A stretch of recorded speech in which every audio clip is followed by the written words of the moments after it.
आइए सुनते हैं मुंशी प्रेमचंद का लिखा उपन्यास प्रतिज्ञा का अध्याय 8। कमला प्रसाद हाकिम जिला का नाम सुनकर जरा सिटपिटा गए। कुछ सोचकर बोले, हुक्काम, उनकी पीठ भले ही ठोंक दें, पर रुपए देने वाले जीव नहीं है।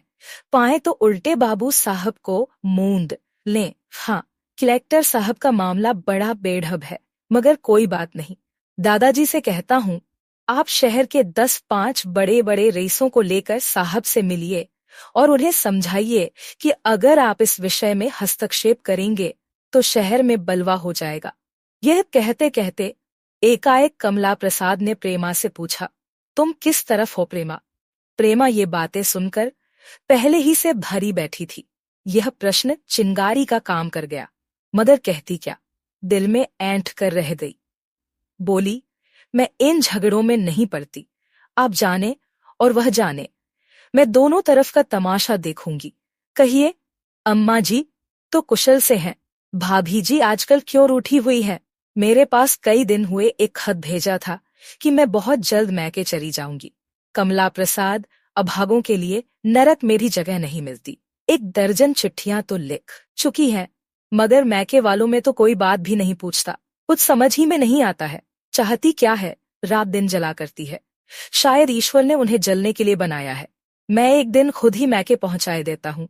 उन्हें मजा तब आवे जब रुपयों की थैली दे दूं और कुछ पूछूं ना।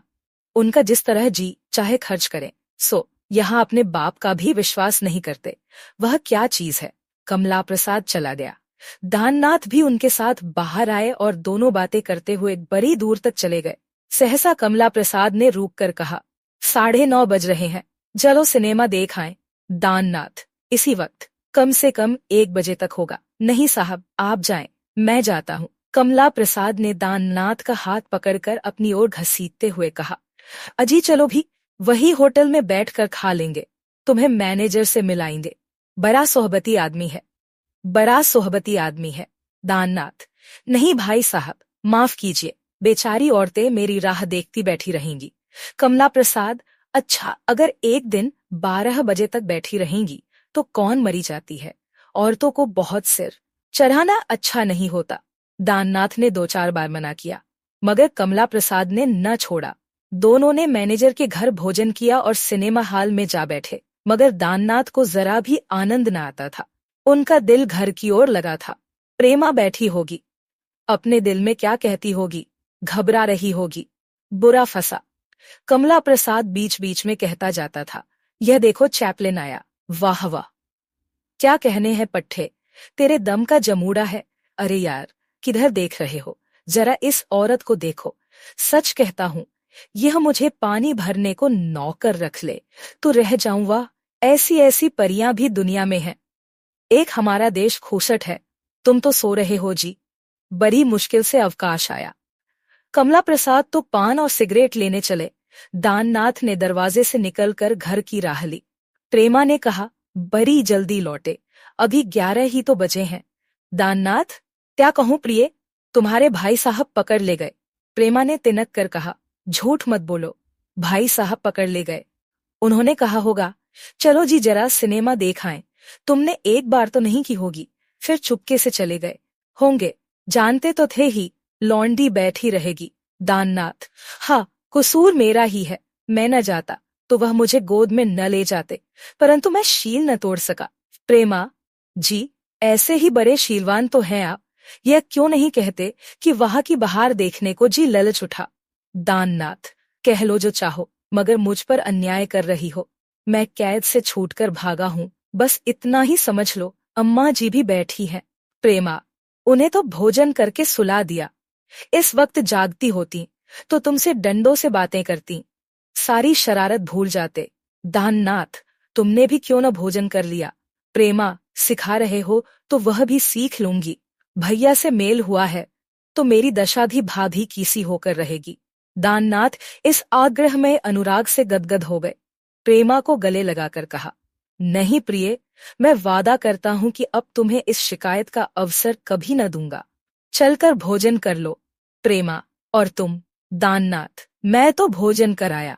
प्रेमा, तो मैं भी कर चुकी। दाननाथ, देखो प्रेमा, जिद न करो, मैं सच कहता हूँ, खूब छक कर खाया हूँ। प्रेमा ने न माना। दाननाथ को खिलाकर ही छोड़ा, तब खुद खाया। दाननाथ आज बहुत प्रसन्न थे।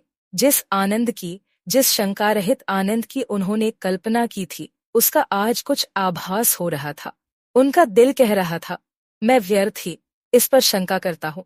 प्रेमा मेरी है, अवश्य मेरी है। अमृत राय के विरुद्ध आज मैंने इतनी बातन कि और फिर भी कहीं तेवर नहीं मैला हुआ। आज 8 महीनों के बाद दाननाथ को जीवन के सच्चे आनंद का अनुभव हुआ। प्रेमा, मैं तो हूँ, दाननाथ तुम देवी हो। प्रेमा, और तुम मेरे प्राणेश्वर हो। 6 दिन बीत गए। कमला प्रसाद और उनके मित्र वृंद रोज आते और शहर की खबरें सुना जाते। किन किन रईसों को तोड़ा गया, किन किन अधिकारियों को फांसा गया, किन किन मोहल्लों पर धावा हुआ, किस किस कचहरी, किस किस दफ्तर पर चढ़ाई हुई, यह सारी रिपोर्ट दाननाथ को सुनाई जाती। आज यह भी मालूम हो गया कि साहब बहादुर ने अमृत राय को जमीन देने से इनकार कर दिया है। ईंट पत्थर अपने घर में भर रखे हैं, बस कॉलेजों के थोड़े से विद्यार्थी रह गए हैं। सो उनका किया क्या हो सकता है। दाननाथ इन खबरों को प्रेमा से छिपाना चाहते थे, पर कमला प्रसाद चलते वक्त संक्षिप्त रिपोर्ट उसे भी सुना देते। 7वें दिन दोपहर को कमला प्रसाद अपने मेल के और कितने ही आदमियों के साथ आए और बोले, चलो जरा बाहर का एक चक्कर लगाएं। दाननाथ ने उदासीन भाव से कहा, मुझे ले जाकर क्या कीजिएगा, आप लोग तो हैं ही। कमला प्रसाद, अजी नहीं, जरा चलकर रंग तो देखो। 1000 आदमी ऐसे तैयार कर रखे हैं जो अमृत राय का व्याख्यान सुनने के बहाने जाएंगे और इतना कोलाहल मचाएंगे कि लाला साहब स्पीच न दे सकेंगे। टाए टाए फिस होके रह जाएगा। 200-300 आदमियों को सिखा रखा है कि एक एक पैसा चंदा देकर चले आएं। जरा चलकर उन सबों की बातें तो सुनो। दाननाथ, अभी मेरा व्याख्यान तैयार नहीं हुआ है, उधर गया तो फिर अधूरा ही रह जाएगा। कमला प्रसाद, वाह वाह, इतने दिनों तक क्या करते रहे भले आदमी, अच्छा जल्दी से लिख लिखा लो। यह कहते हुए कमला प्रसाद अंदर चले गए। प्रेमा आज की रिपोर्ट सुनने के लिए उत्कंठित हो रही थी। बोली, आइए भैया जी, आज तो समर का दिन है। कमला प्रसाद ने मूंछों पर ताव देते हुए कहा, कैसा समर, चुटकी बजाकर यूं उड़ा दूंगा। प्रेमा, मारपीट न होगी। कमला प्रसाद, मारपीट की जरूरत ही न पड़ेगी। हाँ, वह लोग छेड़ेंगे तो इसके लिए भी तैयार है। उनके जलसे में हमारे ही आदमी अधिक होंगे, इसका प्रबंध कर लिया गया है। स्पीच होने ही न पाएगी, रईस तो एक भी न जाएगा। हाँ, 2-4 बिगड़े दिल जो अमृत राय के मित्र हैं भले ही पहुंच जाएंगे, मगर उनसे क्या मिलना है। देने वाले तो सेठ महाजन हैं, इन्हें हमने पहले ही गांठ लिया है। प्रेमा को बड़ी चिंता हुई। जहां इतने विरोधी जमा होंगे वहां दंगा हो जाने की प्रबल संभावना थी। कहीं ऐसा न हो कि मूर्ख जनता उन पर ही टूट पड़े। क्या उन्हें इन बातों की खबर नहीं है? सारे शहर में जिस बात की चर्चा हो रही है, क्या वह उनके कानों तक न पहुंची होगी? उनके भी तो कुछ न कुछ सहायक होंगे ही। फिर वह क्यों इस जलसे को स्थगित नहीं कर देते? क्यों? अपनी जान के दुश्मन हुए हैं। आज इन लोगों को जलसा कर लेने दे। जब ये लोग जरा ठंडे हो जाएं, तो 2-4 महीने बाद अपना जलसा करें। मगर वह तो हठी जीव है, आग में कूदने का तो उन्हें जैसे मरज है। क्या मेरे समझाने से वह मान जाएंगे? कहीं ऐसा तो न समझेंगे कि यह भी अपने पति का पक्ष ले रही है।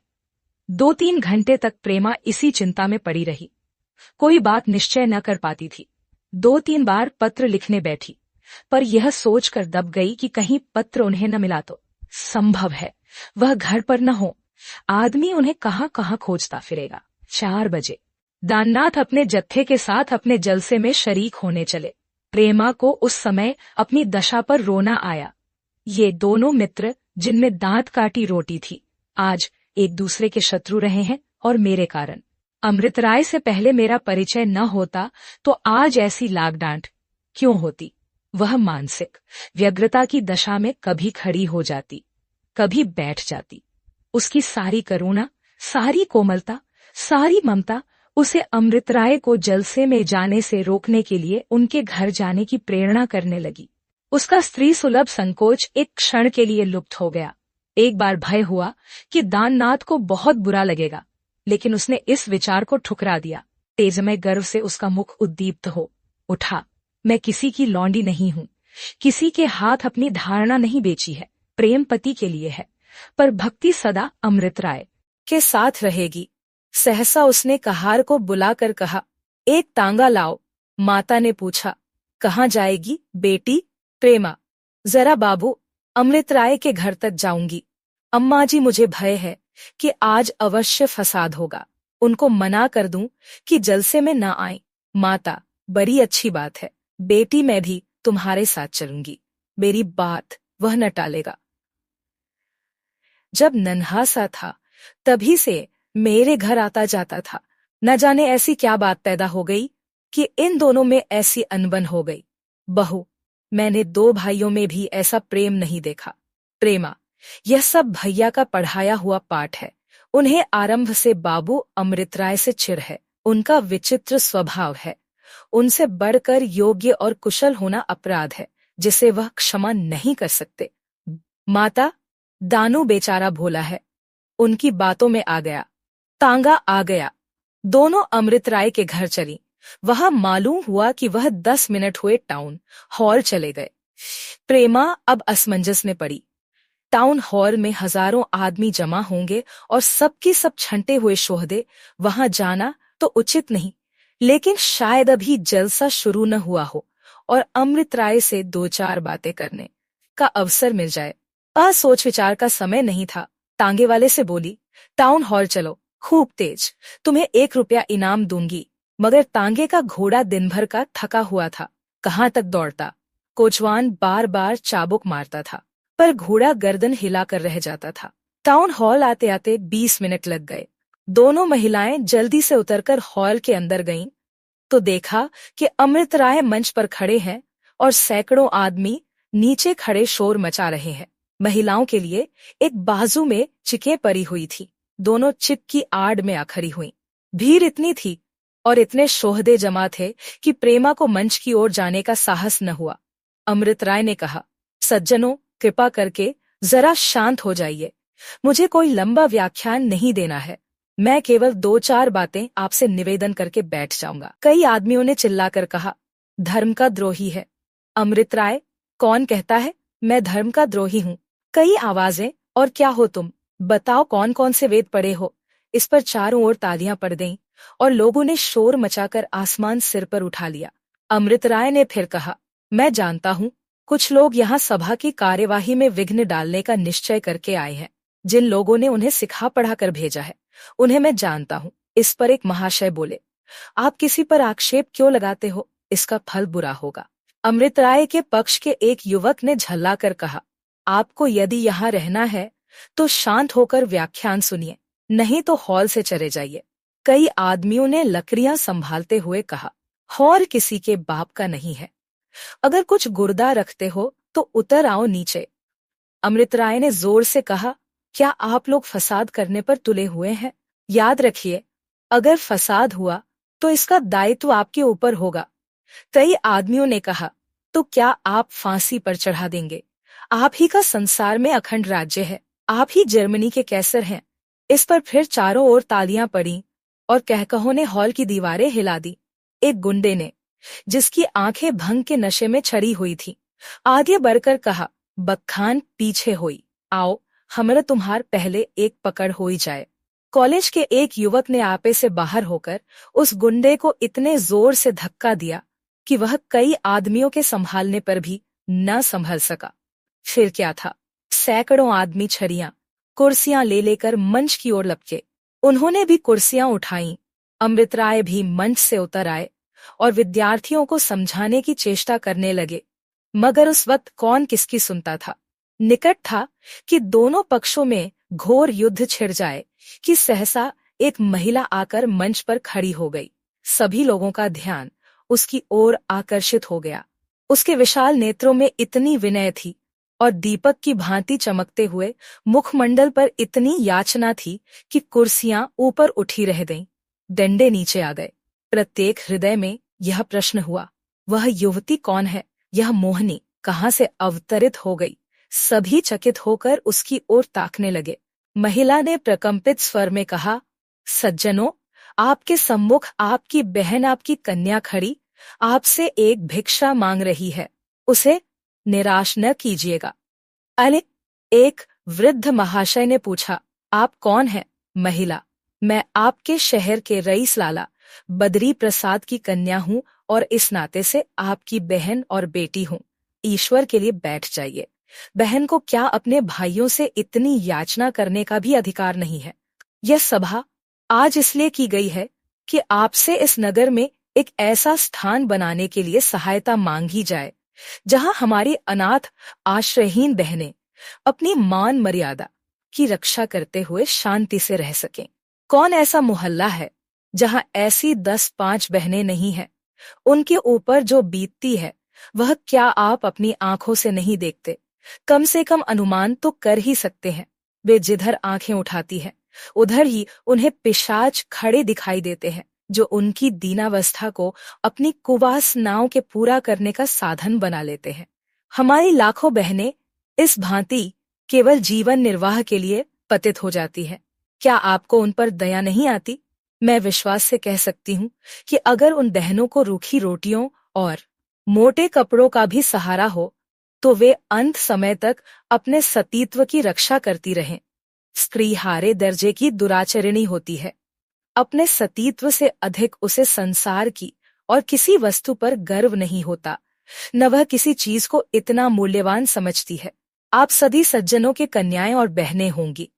क्या उनके प्रति आपका कोई कर्तव्य नहीं है? और आप लोगों में ऐसा एक भी पुरुष है जो इतना पाषाण हृदय हो? मैं यह नहीं मान सकती। यह कौन कह सकता है कि अनाथों की जीवरक्षा धर्म विरुद्ध है? जो यह कहता है वह धर्म के नाम को कलंकित करता है। दया धर्म का मूल है। मेरे भाई बाबू अमृत राय ने ऐसा एक स्थान बनवाने का निश्चय किया है। वह अपनी सारी संपत्ति उस पर अर्पण कर चुके हैं। अब वह इस काम में आपकी मदद मांग रहे हैं। जिस आदमी के पास कल लाखों की जायदाद थी, आज भिखारी बनकर आपसे भिक्षा मांग रहा है। आप में सामर्थ्य हो तो भिक्षा दीजिए, न सामर्थ्य हो तो कह दीजिए, भाई दूसरा द्वार देखो, मगर उसे ठोकर तो न मारिए, उसे गालियां तो न दीजिए। यह व्यवहार आप जैसे पुरुषों को शोभा नहीं देता। एक सज्जन बोले, कमला प्रसाद बाबू को क्यों नहीं समझाती? दूसरे सज्जन बोले, और बाबू दाननाथ भी तो है। प्रेमा एक क्षण के लिए घबरा गई। इस आपत्ति का क्या उत्तर दे? आपत्ति सर्वथा न्याय संगत थी। जो अपने घर के मनुष्यों को नहीं समझा सकता, वह दूसरों को समझाने के लिए किस मुंह से खड़ा हो सकता है? कुछ सोचकर बोली, हाँ अवश्य है, लेकिन मुझे आध घंटा पहले तक बिल्कुल मालूम न था कि उन लोगों के सामाजिक उपदेशों का यह फल हो सकता है जो सामने दिखाई दे रहा है। पिता हो, पति हो अथवा भाई हो, यदि उसने इस सभा में विघ्न डालने का कोई प्रयत्न किया है तो मैं उसके इस काम को हे समझती हूँ। लेकिन मुझे विश्वास नहीं आता कि कोई विचार वाला मनुष्य इतनी छोटी बात कर सकता है। एक मोटे ताजे पगड़ी वाले आदमी ने कहा, और जो हम कमला प्रसाद बाबू से पुछाए देई, हमका यहाँ का ले दे का रहा जॉन औतेन, वही लोग भेजेन रहा। तब आहियों गुंडे का हृदय कितना सरल, कितना न्यायप्रिय था। उसे अब ज्ञात हो रहा था कि अमृत राय अधर्म का प्रचार नहीं, धर्म का प्रचार कर रहे हैं। स्वयं उसकी एक विधवा बहन हाथ से निकल चुकी थी। ऐसी उपयोगी संस्था का विरोध करते हुए उसे अब लज्जा आ रही थी। वह इस अपराध को अपने ऊपर न लेकर मंत्रदाताओं के ऊपर छोड़ रहा था। प्रेमा ने इसी तरह कोई आध घंटे तक अपनी मधुर वाणी, अपने निर्भय सत्य प्रेम और अपनी प्रतिभा से लोगों को मंत्रमुग्ध रखा। उसका आकस्मिक रूप से मंच पर आ जाना जादू का काम कर गया। महिला का अपमान करना इतना आसान न था जितना अमृत राय का। पुरुष का अपमान एक साधारण बात है, ये स्त्री का अपमान करना। आग में कूदना है, फिर स्त्री कौन? शहर के प्रधान रईस की कन्या।